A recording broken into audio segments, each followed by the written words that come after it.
ಭಾರತೀಯರಲ್ಲಿ ಕಂಡುಬರುತ್ತಿರುವ ರೋಗಗಳಲ್ಲಿ 50%ಕ್ಕೂ ಹೆಚ್ಚು ರೋಗಗಳು ಅನಾರೋಗ್ಯಕರ ಆಹಾರ ಕ್ರಮದಿಂದಾಗಿ ಬರುತ್ತವೆ ಅಂತ ಭಾರತೀಯ ವೈದ್ಯಕೀಯ ಸಂಶೋಧನಾ ಮಂಡಳಿ ಮತ್ತು ರಾಷ್ಟ್ರೀಯ ಪೌಷ್ಟಿಕಾಂಶ ಸಂಸ್ಥೆ ಹೇಳಿದೆ.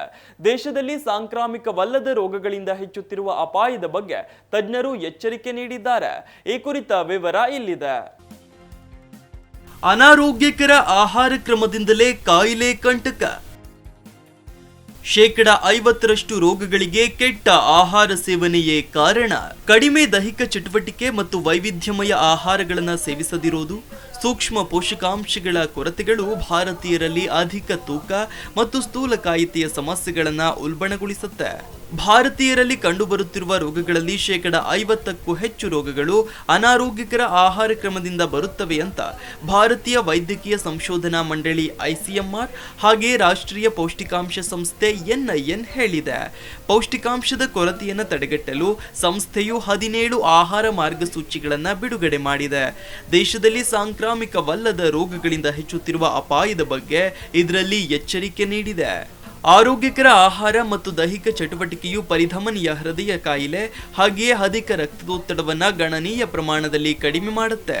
ಇನ್ನು ಟೈಪ್ 2 ಡಯಾಬಿಟಿಸ್ ಅನ್ನು 80%ರವರೆಗೂ ತಡೆಯುತ್ತೆ ಅಂತ ಹೈದರಾಬಾದ್ ಮೂಲದ ಸಂಸ್ಥೆ ಹೇಳಿದೆ. ಅಕಾಲಿಕ ಮರಣಗಳು ಇತ್ತೀಚಿನ ವರ್ಷಗಳಲ್ಲಿ ಹೆಚ್ಚಾಗ್ತಿದ್ದು ಆರೋಗ್ಯಕರ ಜೀವನ ಶೈಲಿ ಪಾಲಿಸಬೇಕು ಅಂತ ಸಂಸ್ಥೆ ಹೇಳಿದೆ. ಪೌಷ್ಟಿಕಾಂಶದ ಕೊರತೆಯ ಎಲ್ಲಾ ಪ್ರತಿಕೂಲ ಪರಿಣಾಮಗಳನ್ನು ತಡೆಗಟ್ಟಲು ಮತ್ತು ಅತ್ಯುತ್ತಮ ಬೆಳವಣಿಗೆ ಹಾಗೆ ಅಭಿವೃದ್ಧಿಯನ್ನು ಖಾತ್ರಿಪಡಿಸಲು ಸಹಾಯ ಮಾಡುತ್ತೆ ಅಂತ ಸಂಸ್ಥೆ ಹೇಳಿದೆ. ಸಕ್ಕರೆಗಳು ಮತ್ತು ಕೊಬ್ಬಿನಿಂದ ತುಂಬಿದ ಹೆಚ್ಚು ಸಂಸ್ಕರಿಸಿದ ಆಹಾರಗಳ ಸೇವನೆ ಇತ್ತೀಚೆಗೆ ಜನರಲ್ಲಿ ಹೆಚ್ಚುತ್ತಿರುವುದು ಕಂಡುಬರುತ್ತಿದೆ.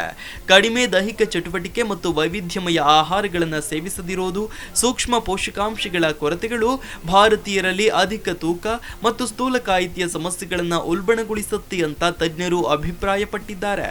ಮಾರ್ಗದರ್ಶಿ ಸೂತ್ರಗಳು ಸಮತೋಲಿತ ಆಹಾರವನ್ನು ಸೇವಿಸುವುದರ ಮೇಲೆ ಕೇಂದ್ರೀಕರಿಸುತ್ತವೆ. ತರಕಾರಿಗಳು, ದ್ವಿದಳ ಧಾನ್ಯಗಳು, ಗರ್ಭಿಣಿ ಮತ್ತು ಹಾಲುಣಿಸುವ ತಾಯಂದಿರಿಗೆ ಪೋಷಣೆ, ಶಿಶುಗಳು, ಮಕ್ಕಳು ಮತ್ತು ಹದಿಹರೆಯದವರಿಗೆ ಆಹಾರ, ವಯಸ್ಸಾದವರಿಗೆ ಪೌಷ್ಟಿಕಾಂಶ ಭರಿತ ಆಹಾರಗಳು ಸೇರಿದಂತೆ ಸುರಕ್ಷಿತ ಶುದ್ಧ ಆಹಾರ ಸೇವನೆ, ಸಾಕಷ್ಟು ಪ್ರಮಾಣದ ನೀರು ಕುಡಿಯುವುದು, ತರಕಾರಿಗಳು, ಹಣ್ಣುಗಳು, ಹಸಿರು ಎಲೆ ತರಕಾರಿಗಳು, ಸೊಪ್ಪುಗಳು, ಬೇರುಗಳು ಹಾಗೆಯೇ ಗೆಡ್ಡೆಗಳನ್ನು ಸೇವಿಸಬೇಕು ಅಂತ ತಜ್ಞರು ಹೇಳಿದ್ದಾರೆ. ನಾವು ಆಹಾರ ತಿನ್ನುವ ತಟ್ಟೆಯಲ್ಲಿ ಯಾವುದಿರಬೇಕು ಯಾವುದು ಇರಬಾರದು ಅಂತಲೂ ಕೂಡ ಪಟ್ಟಿ ಮಾಡಿರುವ ಸಂಸ್ಥೆ ಮ್ಯಾಕ್ರೋ ನ್ಯೂಟ್ರಿಯೆಂಟ್ಗಳು ಮತ್ತು ಮೈಕ್ರೋ ನ್ಯೂಟ್ರಿಯೆಂಟ್ಗಳನ್ನು ಸೋರ್ಸಿಂಗ್ ಮಾಡಲು ಮಾರ್ಗಸೂಚಿಗಳು ಶಿಫಾರಸು ಮಾಡಿದೆ. ಇತರ ಪ್ರಮುಖ ಭಾಗವನ್ನ ಧಾನ್ಯಗಳು, ರಾಗಿಗಳು ಆಕ್ರಮಿಸಿಕೊಂಡಿವೆ. ನಂತರ ಬೇಳೆಕಾಳುಗಳು, ಮಾಂಸದ ಆಹಾರಗಳು, ಮೊಟ್ಟೆಗಳು, ಬೀಜಗಳು, ಎಣ್ಣೆ ಬೀಜಗಳು ಹಾಗೆಯೇ ಮೊಸರು, ಹಾಲು ಸೇರಿಕೊಂಡಿವೆ. ಇನ್ನು ಸಿರಿಧಾನ್ಯಗಳನ್ನ ದಿನಕ್ಕೆ ಒಟ್ಟು ಶಕ್ತಿಯ 50% 70% ಕೊಡುಗೆ ನೀಡುತ್ತವೆ ಅಂತಲೂ ಕೂಡ ಮಾರ್ಗಸೂಚಿಯಲ್ಲಿ ಉಲ್ಲೇಖಿಸಲಾಗಿದೆ. ಬೇಳೆಕಾಳುಗಳು, ಮಾಂಸ, ಕೋಳಿ ಮತ್ತು ಮೀನುಗಳು ದಿನಕ್ಕೆ ಒಟ್ಟು ಶಕ್ತಿಯ ಸೇವನೆಯ 6% ಕೊಡುಗೆ ನೀಡುತ್ತವೆ. ಈ ಆಹಾರಗಳಿಂದ ಶಿಫಾರಸು ಮಾಡಲಾದ ಒಟ್ಟು ಶಕ್ತಿಯ 14% ಪ್ರಮಾಣದಲ್ಲಿ ಸಿಗತ್ತೆ ಅಂತ ತಜ್ಞರು ತಿಳಿಸಿದ್ದಾರೆ. Desk bureau, Zee Kannada news. Zee Kannada news ಈಗ ನಿಮ್ಮ ಮನೆಯಲ್ಲೇ ನೋಡಿ. ಎಲ್ಲ ಕೇಬಲ್ಗಳಲ್ಲಿ ಈಗ ಲಭ್ಯ.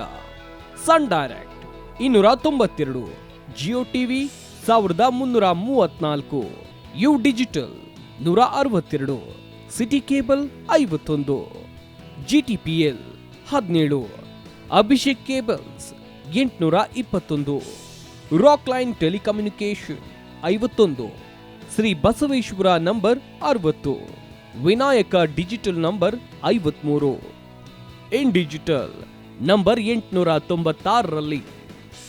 ನಿಮ್ಮಿಷ್ಟದ ಜಿ ಕನ್ನಡ ನ್ಯೂಸ್ ನೋಡಿ ಆನಂದಿಸಿ.